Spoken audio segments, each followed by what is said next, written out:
ন্যাড়া ছাদের গপ্পতে আপনাদের সবাইকে স্বাগত জানাই। আজ আপনাদের জন্য হেমেন্দ্র কুমার রায়ের লেখা এথেন্সের ভূত গল্প পাঠে সব্যসাচী চৌধুরী, গল্পের সূত্রধার আমি সৌম্য। শুরু হচ্ছে আজকের গল্প হেমেন্দ্র কুমার রায়ের লেখা এথেন্সের ভূত।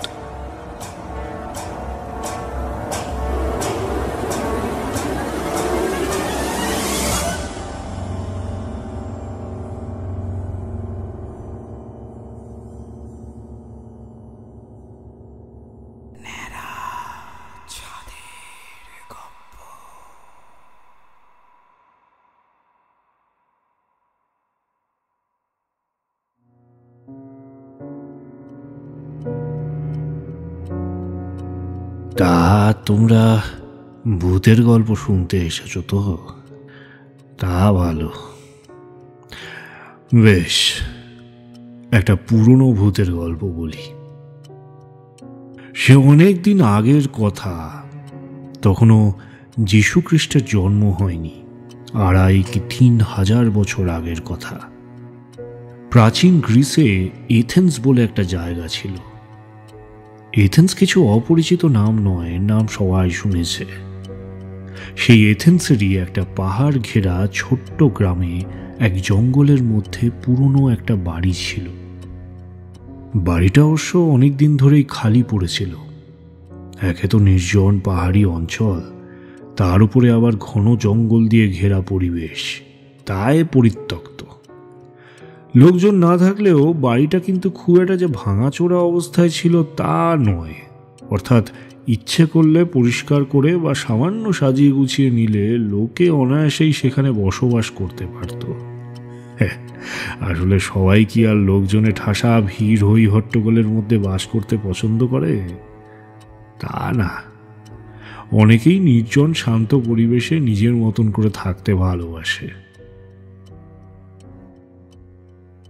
কিন্তু আশ্চর্যের ব্যাপার এই যে বাড়ির যে মালিক, সে হাজার চেষ্টা করে অনেক দিন পর্যন্ত এই কুঠিটা কাউকে ভাড়া দিতে পারেনি। আসলে পাহাড়ের উপর নির্জন জঙ্গলের মধ্যে অবস্থিত কুঠিটার বেশ বদনাম হয়ে গিয়েছিল। একবার এক শান্তিপ্রিয় ভদ্রলোক কুঠিটা দেখে লোভ সামলাতে পারেননি। তিনি ছুটির অবকাশ কাটাবার জন্য এই নির্জন কুঠিটাকে বেছে নিয়েছিলেন কয়েকদিন শান্তিতে কাটাবেন বলে।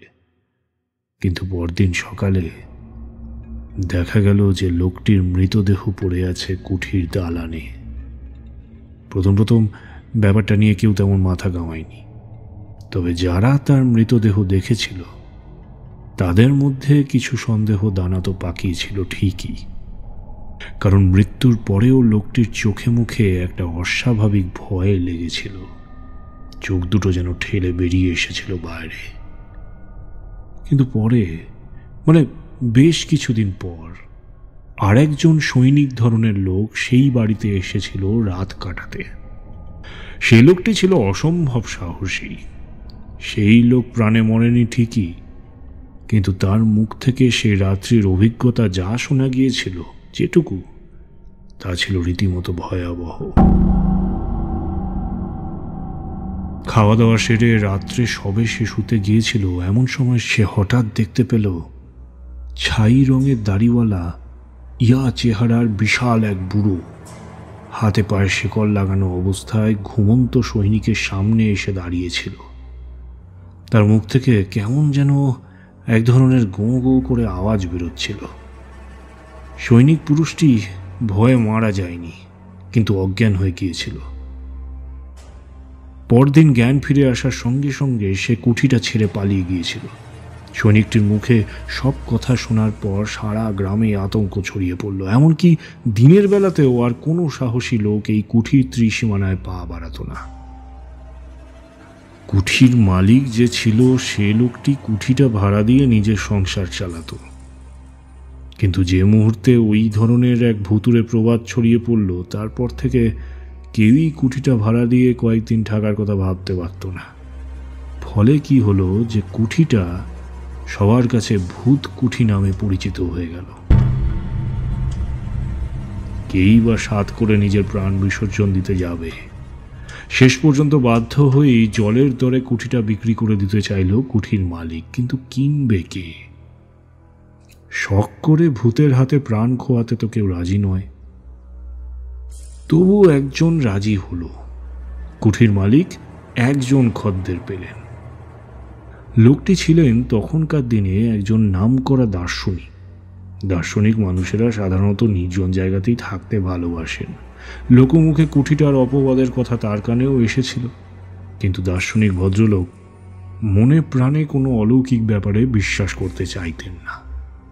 তিনি ভাবলেন যে বাড়িটাতে তিনি নিজে গিয়ে উঠবেন। মানুষের মধ্যে ভূতের ভয়ে অযৌক্তিক সংস্কারকে তিনি এক ফুঁয়ে উড়িয়ে দিতে চাইলেন। কুঠির মালিকের কাছে তিনি কুঠিটি কেনার বাসনা জানালেন। মালিক তো হাতে স্বর্গ পেলেন। তিনি ধরেই নিয়েছিলেন যে এমন ভুতুরে বাড়ি কোনোদিনও ভাড়া বা বিক্রি হবে না। তাই দার্শনিক ভদ্রলোকের প্রস্তাব শুনে মালিক আকাশ থেকে পড়লেন। বলে কি এই বুড়ো, ভাড়া নয় একেবারে কিনতে চাইছেন? অত্যন্ত কম দামে তিনি সঙ্গে সঙ্গে কুঠিটি বিক্রি করে হাঁপ ছেড়ে বাঁচলেন। আগেই বলেছি, যুক্তি ছাড়া দার্শনিকরা চলেন না। যা চোখে দেখা যায় না, হাত দিয়ে যাকে ছোঁয়া যায় না, অথবা অন্তর দিয়ে যাকে উপলব্ধি করা যায় না, তেমন কিছুতে তার বিশ্বাস আসবে কেন? নিজের সব জিনিসপত্র নিয়ে তিনি উঠলেন সদ্য কেনা সেই বাড়িটায়। সারাদিন ধরে নিজের হাতে সব কিছু সাজালেন। নিজের হাতেই তাকে সব কিছু করতে হয়েছিল, তার কারণ বাড়িটায় ভুতুরে কাণ্ড কারখানা নিয়ে এমন সব গল্পগুজব তৈরি হয়েছিল যে তিনি অনেক পয়সার লোভ দেখিয়েও কোনো চাকর বাকর পাননি।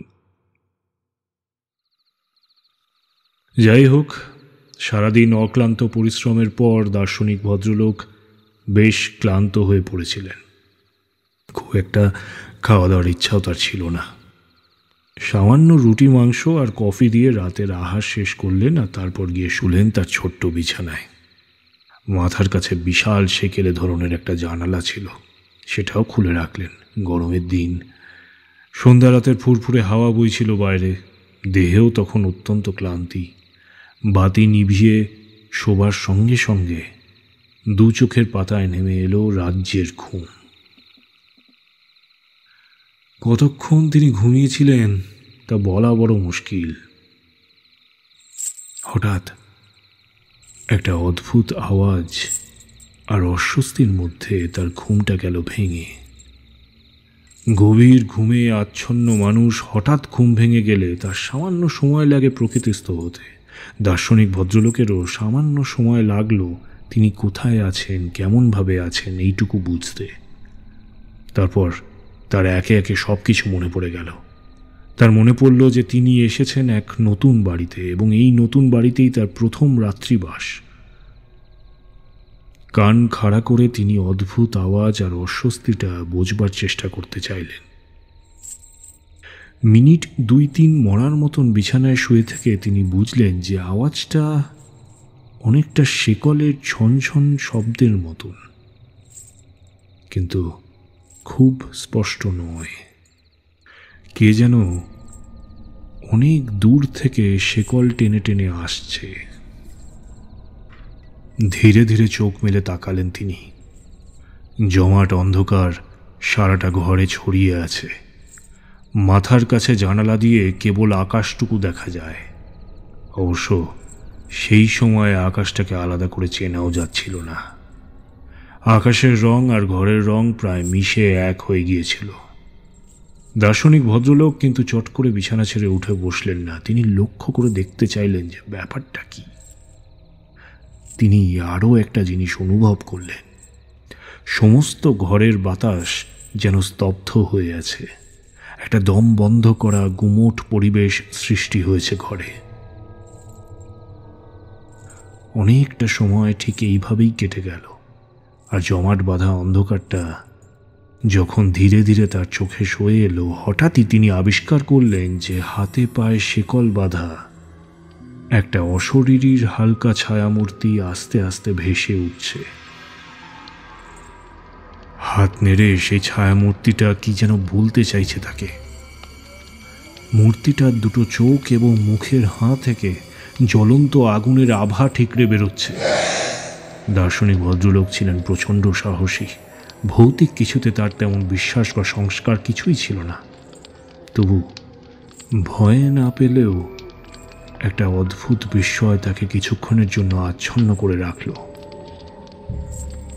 তিনি বুঝতে চাইলেন যে এটা কি, এ কি কোনো ভয়ঙ্কর দানব, নাকি কোনো অসৎ মানুষ যে এইরকম সাজগোজ করে তাকে ভয় দেখাতে চাইছে। শুয়ে শুয়ে এ সমস্ত নানান যুক্তিতর্ক যখন তার মনে ঝড় তুলেছে, তখনই তিনি দেখলেন যে হাতে পায়ে শিকল বাঁধা ছায়া মূর্তিটা ধীরে ধীরে তার দিকে এগিয়ে আসছে। শেষ পর্যন্ত মূর্তিটা একেবারে তার খাটের কাছে এসে থমকে দাঁড়ালো।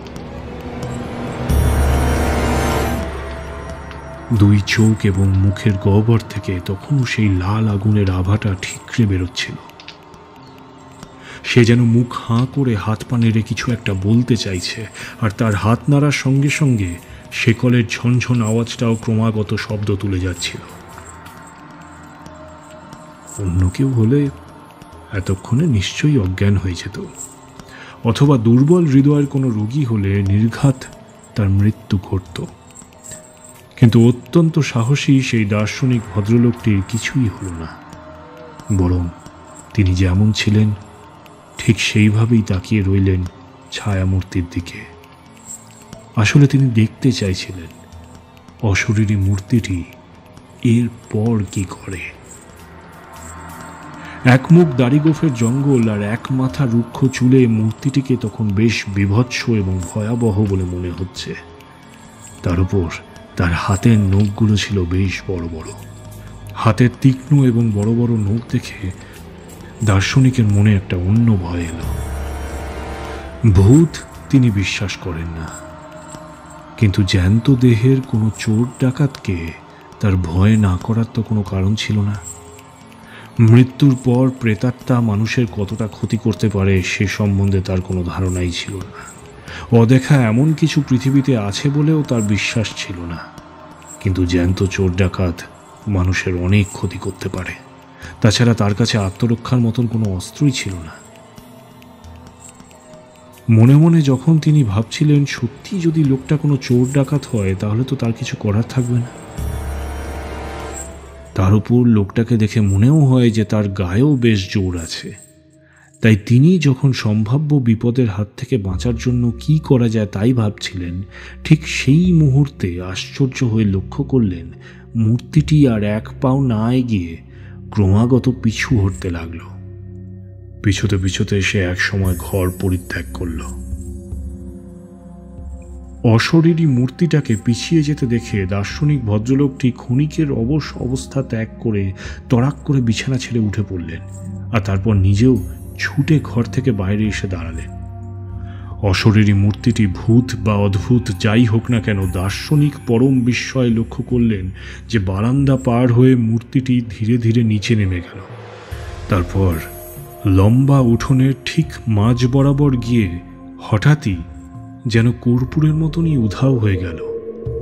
দার্শনিক ঠিক তখনই একবার চিৎকার করে উঠলেন, কে কে কে তুমি? কিন্তু উত্তরে কেবল অনেক দূর থেকে ভেসে আসা অস্পষ্ট গোঙানি ছাড়া আর কিছুই শুনতে পেলেন না। উঠোনের ঠিক যেই জায়গায় মূর্তিটি অদৃশ্য হয়ে গিয়েছিল সেইখানে দাঁড়িয়ে অনেকক্ষণ গুম হয়ে কি যেন ভাবলেন তিনি। আরও বার দুয়েক ডাকাডাকি করেও কোনো উত্তর পেলেন না। কে? তুমি গেলে কোথায়? কে? দেখা দাও। বিফল মনোরথে তিনি ঘরে ফিরে শুয়ে পড়লেন। বাকি রাতটা এই অদ্ভুত ব্যাপারটিকে নিয়ে চিন্তা করতে করতেই কাটিয়ে দিলেন তিনি।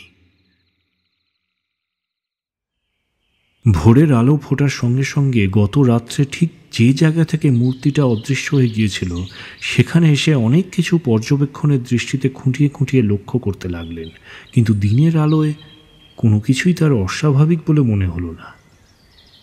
পাহাড়ের টিলায় এই বাড়ি ছিল লোকালয় থেকে বেশ কিছুটা দূরে। লোকজন কেউ তেমন থাকতও না। হয়তো সেটা কুঠিবাড়িকে কেন্দ্র করে যে সমস্ত গল্প এবং গুজব আছে তারই ভয় কোনো সাহসী পুরুষ এ বাড়ির ত্রিসীমানায় আসত না। নির্বান্ধব এবং নির্জন বাড়িটায় দার্শনিক আবার তন্ময় হয়ে গেলেন তার নিজের কাজে, নিজের চিন্তায়, নিজের পড়াশোনায়। প্রায় সারাদিনই তিনি বইয়ের জগতে ডুবে রইলেন। ফলে রাতের সেই অশরীরী এবং অদ্ভুত ঘটনার কথা তিনি প্রায় ভুলেই গিয়েছিলেন। রাতের খাওয়া দাওয়া সেরে যখন তিনি বিছানায় শুতে গেলেন, তখনই আরও একবার গত রাতের কথা মনে হলো। কিন্তু ঘটনাটিকে তিনি তেমন আমল দিলেন না। তিনি ভাবলেন, অত্যধিক চিন্তাগ্রস্ত থাকার জন্য হয়তো আধা ঘুম আধা জাগরণে তিনি কি দেখেছিলেন। বিছানায় শোয়ার সঙ্গে সঙ্গে ঘুম না এলেও তিনি কিছুক্ষণের মধ্যেই গভীর ঘুমে আচ্ছন্ন হয়ে পড়লেন। ভয়ে ডর না থাকার জন্য সমস্ত কিছুকে অলীক বলে উড়িয়ে দিলেও পরের রাতে কিন্তু সেই একই ঘটনার পুনরাবৃত্তি ঘটল। তারপরের রাতেও ঠিক সেই একই ব্যাপার। পরপর 3 রাত্রি ঠিক একইভাবে অশরীরী মূর্তির আবির্ভাব এবং একইভাবে হাত পা নেড়ে কিছু বলতে চাওয়া এবং একইভাবে উঠোনের ঠিক একই জায়গায় এসে মিলিয়ে যাওয়া, এ তাকে ভাবিয়ে তুলল বেশ। তিনি কিছুতেই কোনো ব্যাখ্যা দিয়ে বুঝতে পারছিলেন না যে এটা কেমন করে হয়, কিভাবে হয়। তবে কি এটা নতুন ধরনের কোনো জাদুবিদ্যা?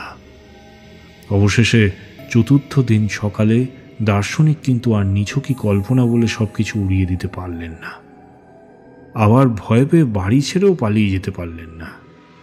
তিনি মনে মনে ভাবলেন, নিশ্চয়ই এর মধ্যে অনুসন্ধানের কিছু রয়েছে, যা নিছক মায়া বা জাদুবিদ্যা নয়। আর সত্যিই যদি অশরীরী কোনো প্রেত হয়ে থাকে তাহলে নিশ্চয়ই সে কিছু বলতে চাইছে।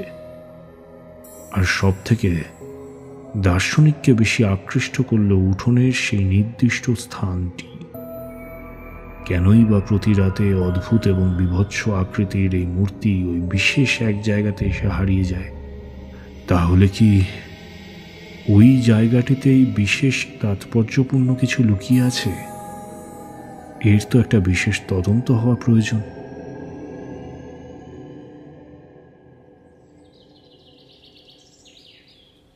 চতুর্থ দিন সকালে আলো ফোটার সঙ্গে সঙ্গে দার্শনিক আর বাড়িতে বসে রইলেন না। তিনি চলে গেলেন শহরে। প্রথমেই তিনি যোগাযোগ করলেন স্থানীয় ম্যাজিস্ট্রেটের সঙ্গে। তাকে সব কথা খুলে বললেন তিনি। অন্য কেউ হলে হয়তো পাগলের খেয়াল ভেবে ম্যাজিস্ট্রেট সাহেব উড়িয়ে দিতেন, কিন্তু এই দার্শনিক ভদ্রলোক ছিলেন বেশ নাম করা লোক। জ্ঞানী এবং বুদ্ধিমান হিসেবে তিনি প্রায় সকলেরই পরিচিত। ম্যাজিস্ট্রেট সাহেবের মতন একজন গণ্যমান্য লোকের সঙ্গে তিনি যে মশকরা করবেন না, সেটা ম্যাজিস্ট্রেট সাহেব নিজেও জানতেন। কাল বিলম্ব না করে তিনি বেশ কিছু মজুর নিয়ে ফিরে এলেন দার্শনিকের কেনা নতুন বাড়িতে। উঠোনের ঠিক যে জায়গাতে এসে অশরীরী মূর্তিটি গত 3 রাত্রে অদৃশ্য হয়ে গেছে, সেই জায়গার মাটি খোঁড়া শুরু হলো। অবশ্য বেশি দূর খুঁড়তে হলো না। সামান্য কয়েক হাত নিচেই পাওয়া গেল একটা সম্পূর্ণ কঙ্কাল। কঙ্কালটির হাত পা শেকল দিয়ে বাঁধা। শেকলে মরছে ধরেছে বেশ পুরু হয়ে। প্রেত বা ভূত কোনোদিনও বিশ্বাস করেননি দার্শনিক ভদ্রলোকটি, কিন্তু গত 3 রাত ধরে শৃঙ্খলাবদ্ধ একটি মূর্তির সঙ্গে শৃঙ্খলাবদ্ধ কঙ্কালটির কোথায় যেন কি সাদৃশ্য রয়েছে। এটা অনুমান করতে তার বিন্দুমাত্র অসুবিধা হলো না। সহজ এবং যুক্তিগ্রাহ্য বুদ্ধি দিয়ে দার্শনিকের কোনো অর্থই বের করতে পারলেন না। ম্যাজিস্ট্রেট সাহেবের পরামর্শে নিয়মকানুন মেনে তারা কঙ্কালটিকে যথাযথভাবে কবর দিলেন। আর সবথেকে অদ্ভুত ব্যাপার হলো, কঙ্কালটি ভালোভাবে কবরস্থ হওয়ার পর আর কোনোদিনও কোনো রাতেই দার্শনিকের ঘরে সেই অশরীরী মূর্তির আবির্ভাব ঘটেনি। এরপর সেই দার্শনিক ভদ্রলোক বহুদিন সেই বাড়িতে বাস করেছিলেন। বহুদিন ধরে তিনি কবরস্থ কঙ্কালটির সম্বন্ধে খোঁজ খবরও করেছিলেন, কিন্তু সঠিকভাবে কেউ বলতে পারেনি যে এই বাড়িতে কাউকে কোনোদিনও কবর দেওয়া হয়েছিল কিনা। তবে ওই গ্রামের এক অতি বৃদ্ধের মুখে শোনা যেত যে অনেক অনেক দিন আগে এক বৃদ্ধ কৃতদাসকে সামান্য অপরাধের জন্য এইভাবে হাত পায়ে শেকল বেঁধে জীবন্ত কবর দেওয়া হয়েছিল। এ ঘটনা সত্য না মিথ্যা তা জানার উপায় নেই। তবে দার্শনিক এইটুকু বুঝেছিলেন যে মৃত্যুর পর আত্মার আসা যাওয়া থাকে, আর সে আত্মা যদি অতৃপ্ত হয় তাহলে অশরীরী রূপ নিয়ে মানুষকে দেখা দিতে চায়, হয়তোবা তার অতৃপ্ত আত্মার তৃপ্তির পথ খোঁজে।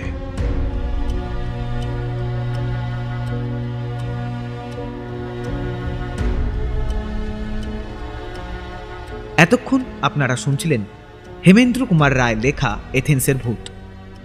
গল্প পাঠে সব্যসাচী চৌধুরী, ধ্বনি পরিকল্পনা এবং সমগ্র মিশ্রণে তনুশ্রী সাহা এবং সৌম্য মুখার্জি। আগামী সপ্তাহে ঠিক এই সময় একটি সম্পূর্ণ ভিন্ন স্বাদের গল্প নিয়ে হাজির থাকবে টিম ন্যাড়াছাদের গপ্প।